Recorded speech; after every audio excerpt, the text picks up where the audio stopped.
Midi Libre, en direct, au cœur de l'événement.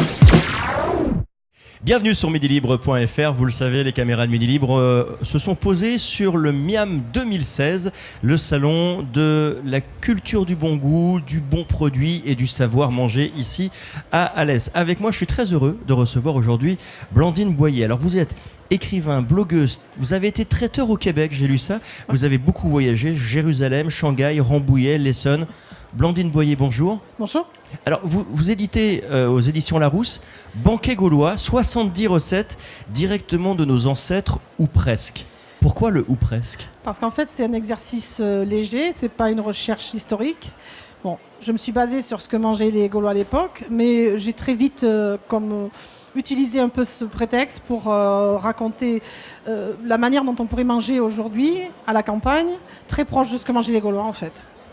Alors justement, on nous plonge complètement dans l'univers du village gaulois d'Astérix et vous m'avez cassé mon rêve.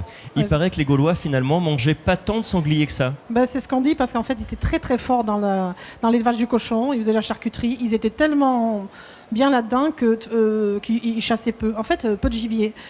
Mais le sanglier avait quand même été un symbole de courage. Il y avait même un culte du sanglier. Donc il y avait une petite place à part. On imagine que peut-être les valeureux guerriers pouvaient manger du sanglier, mais malheureusement pas tous les jours comme Obélix.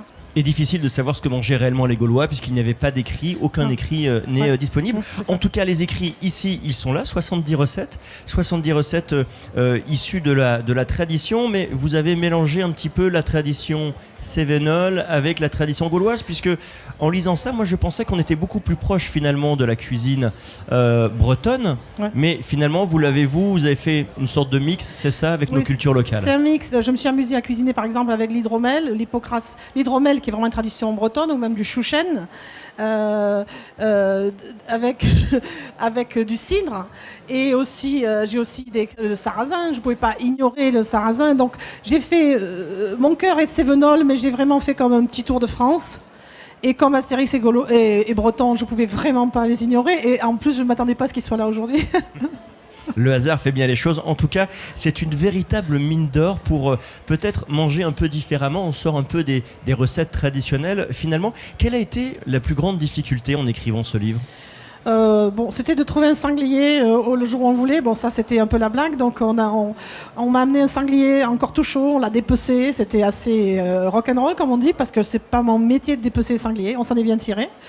J'ai eu beaucoup d'aide. On a construit, on a fait un vrai banquet. On a fait rôtir un cochon. J'explique comment faire le feu. Le challenge, en fait, je me suis beaucoup inspirée des produits cévenols, des plantes sauvages. Et on a même trouvé des truffes. On a même cherché des truffes et trouvé le jour des photos. Il y avait une espèce de miracle, quoi.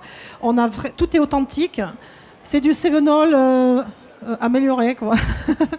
Ça s'appelle Banquet gaulois, c'est aux éditions Larousse par Blandine Boyer, photographie d'Emery Chemin. Les photos sont superbes à l'intérieur et vous avez même une styliste, Coralie Ferrer. On va remercier d'ailleurs la librairie Soramps qui vous reçoit aujourd'hui pour une séance de dédicace à l'occasion de ce Miam 2016. Merci beaucoup en tout cas d'avoir été parmi nous ici sur cette web TV de Midi Libre. C'est moi qui vous dis merci. Merci infiniment. Nous on se retrouve très bientôt sur midilibre.fr. Midi Libre, en direct, au cœur de l'événement.